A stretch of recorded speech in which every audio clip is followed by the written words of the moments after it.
Buat seketika, suasana di ruang tamu dicengkam kesepian yang panjang. Syafi'i menggaru dahinya berkali-kali.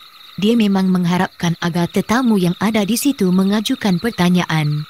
Kesudahan perlawanan itu siapa yang menang? Jamaluddin ajukan pertanyaan. Semua biji mata yang berada di situ tertumpul ke wajah Syafi'i. Dia merasa tidak senang bila mukanya ditatap lama-lama. Siapa yang menang? Ulang Jamaluddin. Oh, Syafi'i menarik nafas dalam-dalam. Air mukanya membayangkan rasa malu. Jawablah, Pak Habib mengusik nakal. Saya hampir-hampir kalah. Mujuk ada orang yang datang menyelamatkan saya. Syafi'i terus tersengih. Dan orang yang berada di ruang itu segera tertawa. Tidak berapa lama berselang, azan subuh bergema dari sebuah surau berdinding papan tidak jauh dari rumah keluarga Syafi'i. Kita jemaah di surau. Kalau ada sesiapa mahu mandi masih sempat. Riang sekali nada suara ayah Syafi'i mengemukakan cadangan. Rasanya kita semua masih segar. Basuh muka sudah memadai. Sanggah Jamaluddin lalu disambut dengan ketawa. Lepas solat subuh kita makan ramai-ramai di sini. Semua hidangan saya sediakan, kata Ibu Syafi'i setelah suara ketawa berakhir. Ini sudah cukup baik. Saya tumpang sekaki dalam dialog subuh. Akibatnya, saya menerima teguran dari Datuk melalui jelingan mata yang tajam.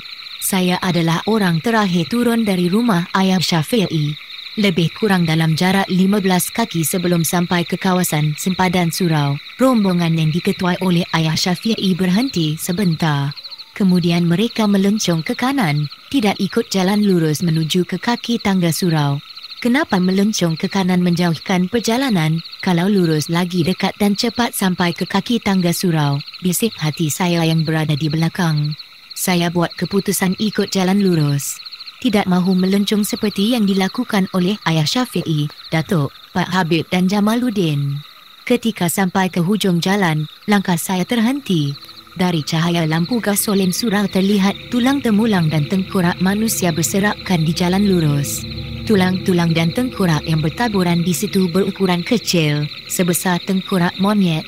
Saya jadi kaku. Sepasang kepala lutut terasa lembik tidak boleh melangkah. Cara kebetulan, mungkin sudah menduga, dalam saat panik itu, Datuk dan Pak Habib merenung ke arah saya tetapi, Jamaluddin lebih pantas bertindak. Dia segera datang kepada saya. Baca Bismillah dan surah An-Anas. Melencong ke kanan macam kami buat tadi. Jamaluddin memberi arahan. Saya segera mematuhinya dan Jamaluddin terus menemani hingga saya bergabung dengan Datuk, Pak Habib, ayah Syafi'i dan Tajuddin senyum sinis ke arah saya. Benda-benda begini perkara biasa di tanah Sumatera. Perbuatan itu bukan ditujukan pada kita, tetapi ditujukan pada salah seorang jemaah surau oleh musuhnya. Mungkin juga kerana dengki. Mereka lebih mengutamakan kekuatan ilmu syaitan dari kebesaran Allah. Perbuatan orang tak beriman. Tajuddin mengeluh di depan Datuk dan Pak Habib. Jamaluddin yang ditemani ayah Syafi'i, Pak Habib dan Tajuddin segera menuju ke tempat mengambil wuduk. Tinggal saya bersama Datuk berdiri di bucu surau papan. Kenapa kamu mengasingkan diri? Berjalan kemudian, Datuk renung muka saya. Tiada jawapan yang dapat saya berikan. Lagi satu perangai buruk kamu, bila berjalan suka menoleh ke belakang. Apa kamu tak boleh buang tabiat buruk ni? Saya terus membisu. Ada kemarahan menguasai wajah Datuk. Beberapa orang kampung yang tidak dikenali menoleh ke arah saya dan Datuk sebelum mereka mengambil air sembahyang. Kalau semasa kamu menoleh, kamu lihat benda-benda yang baik, untunglah. Kalau terlihat benda yang tak senonoh, buruk padanya, sambung Datuk. Dan saya yakin, orang yang lalu di sisi tidak dapat menangkap kata-kata yang Datuk hamburkan. Pergi ambil wuduk. Datuk terus berlalu menuju ke tempat wuduk. Dengan rasa kesal saya melangkah mengekorinya menuju ke tempat yang sama. Setelah menunaikan sembahyang subuh, kami terus pulang ke rumah. Tetapi, tidak melalui jalan datang. Kami ikut jalan lain, terpaksa menyeberangi sebatang tali air yang airnya mengalir keruh. Kata ayah Syafi'i, jalan baru itu dipilih bagi menghindarkan diri dari bertemu hal-hal tak diingini. Jalan baru ini agak jauh dibandingkan dengan jalan sebelumnya. Kiri kanan jalan penuh dengan pokok kecil dan tanaman tebu dan pisang. Kerana jarang digunakan, rumput tumbuh hingga ke tengah jalan. Tebu hitam melintang jalan, berhenti dulu. Ayah Syafi'i bersuara, langkahnya terhenti. Begitu juga dengan langkah Jamaluddin, Pak Habib dan Datuk. Ada apa Tama? Saya renung muka Tajuddin. Dia senyum. Ada apa Tama? Ulangnya lagi. Tebu hitam melintang jalan, bisik saya. Wajahnya cemas. 4 kerat tebu hitam yang panjangnya kira-kira 2 kaki bertindih melintang, betul-betul di tengah jalan. Sebahagian dari kulitnya tersiat nipis hingga ke pangkal luas. Ke tepi biar aku lihat kedudukannya, Datuk maju setapak ke depan, membungkuk badannya melihat atau letak tebu hitam. Agak lama juga Datuk melihatnya sambil hujung jaringnya menculik permukaan jalan tanah merah. Sepasang bibirnya terus bergerak-gerak. Perlahan-lahan Datuk angkat muka lalu merenung muka Pak Habib dan Jamaluddin. Mereka berbalas senyum. Ada jemaah yang keluar awal dari surau sengaja meletakkan batang tebu hitam di sini. Barangkali dia mahu menguji kebolehan salah seorang dari kita bertiga, selamba saja Datuk bersuara. Nakal, komen Pak Habib. Pelik, macam mana dia orang tahu kita mengubat Syafi'i? Jamaluddin kerutkan kening. Saya juga sependapat dengannya. Macam mana mereka tak tahu? Semua orang kampung tahu anak saya ada masalah. Orang luar pula dapat merawatnya. Jadi dukun-dukun yang ilmunya setengah baldi iri hati, kenapa tak panggil mereka? Masyarakat kita memang tak lepas dari hasad dengki. Agak panjang Ayah Syafi'i memberikan penjelasan. Bila dia mahu menyambung penjelasannya lagi, sebenarnya mahu meluahkan rasa geram. Pak Habib segera menghalang. Sudah, aku faham. Bila kita banyak bercakap tentang orang lain, kita mudah tersasul mencaci peribadi orang.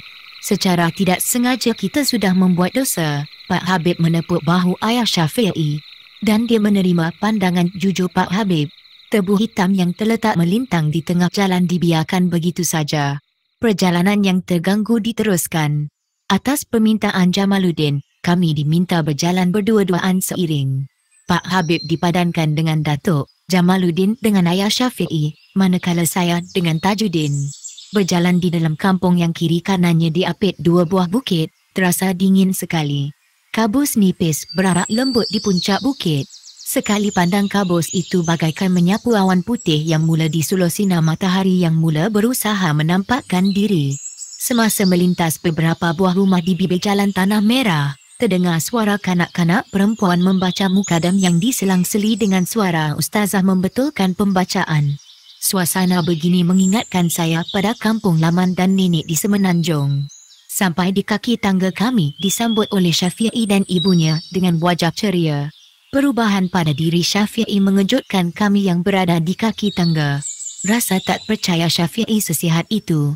Mudah-mudahan, jangan lupa berdoa kepada Allah. Antara jelas dengan tidak Pak Habib menjawab. Naik dengan satu syarat, sambil ketawa kecil Syafi'i merenung wajah ibunya. Mereka berdua ketawa terkikih. Kami yang berada di kaki tangga bertambah hairan. Apakah si ibu dengan si anak bergurau atau serius? Syarat apa pula? Ayah Syafi'i beliakkan sepasang biji mata, menatap wajah isterinya yang masih ketawa. Pak Habib dan Datuk saling berpandangan. Dada mereka terus digayuti persoalan tanpa jawapan pasti. Tetapi, perasaan Jamaluddin tidak terusi dengan keadaan itu. Dia senyum sinis sambil menggaru pangkal lehernya berkali-kali. Ada saja perkara yang tak diduga. Saya dapat menangkap suara rungutan Jamaluddin. Memang dia bosan menghadapi masalah yang pada hematnya sengaja diada-adakan. Semuanya ini boleh melambatkan segala rancangan yang diaturnya.